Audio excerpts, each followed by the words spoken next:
kurang lebih. Mungkin aku di beban. Udah jaga.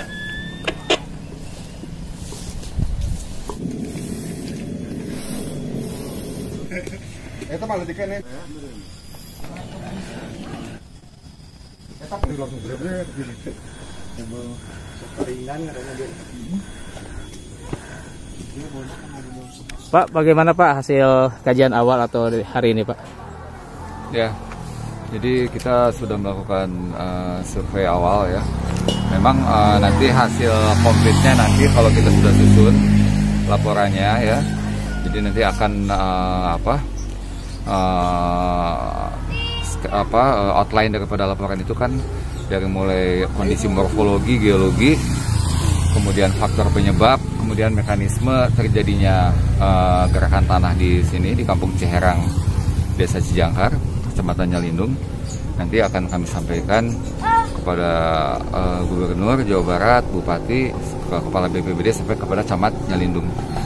Jadi sementara kita akan memberikan penjelasan dulu hasil kajian sementara bahwa di Kampung Ciherang ini secara morfologi ya kita sudah survei bahwa kemiringannya berkisar dari agak curam sampai curam, jadi ada yang 10 derajat, ada yang 30, bahkan pada beberapa tempat ada yang 40 derajat kemiringannya. Nah kemudian secara geologi juga kita dari berdasarkan peta geologi Lembar Jampang dan berdasarkan pengamatan di lapangan bahwa dijumpai apa yang disebut formasi beser yang terdiri dari bereaksi vulkanik. Nah, jadi pada bagian bawah tadi kita jumpai adanya mahkota longsor, terus banyak air lumpur keluar dari tengah-tengah mahkota tersebut. Itu menandakan bahwa di bawah tanah tersebut terdapat batuan gelincir yaitu berupa bereaksi vulkanik tadi. Jadi secara morfologi ini bentuknya sudah menyerupai tapal kuda. Bahkan menurut beberapa penduduk beberapa puluh tahun yang lalu pernah terjadi longsor besar di sini, dan juga pada 2001 itu sudah terjadi retakan-retakan juga gitu. Jadi memang ini kalau kita lihat berulang ya, retakan ini berulang. Bahkan mungkin dulu permukiman di sini belum ada ya. Kalau kita lihat jelas kan perubahan tata guna lahan ada. Di samping sini sawah semua. Jadi ini permukiman dikelilingi oleh sawah. Kita tahu bahwa sawah ini menyimpan banyak air. Jadi sawah ini dibangun, dibentuk sampai ke tebing-tebing yang di atas. Jadi bukan hanya tebing di bawah. Jadi retakan juga sudah sangat masif ya.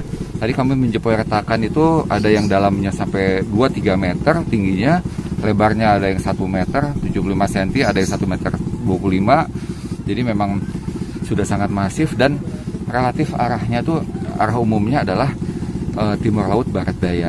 Ya, jadi kita harus waspadai. Yang kita takutkan adalah terjadinya longsoran yang cepat. Karena ini menurut informasi retakan yang lebarnya yang tingginya 2 meter tadi itu hanya terjadi dalam waktu tidak sampai 2 minggu, 6, 7 atau 10 hari begitu. Ya. Jadi sementara upaya dilakukan oleh beberapa masyarakat sudah melakukan evakuasi mandiri, bahkan ada beberapa rumah yang sudah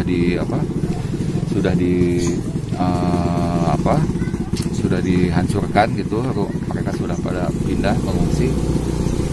Jadi ya sementara ini yang ditakutkan kalau misalkan hujan besar segera mengungsi ke tempat ke atas yang lebih aman gitu. Nah ini adalah lokasi posko pengungsian juga terdapat di kemiringan lereng yang cukup lumayan ya, 10-15 derajat. Jadi harap tolong dipindahkan saja si poskonya itu ke daerah yang lebih landai, yang lebih aman.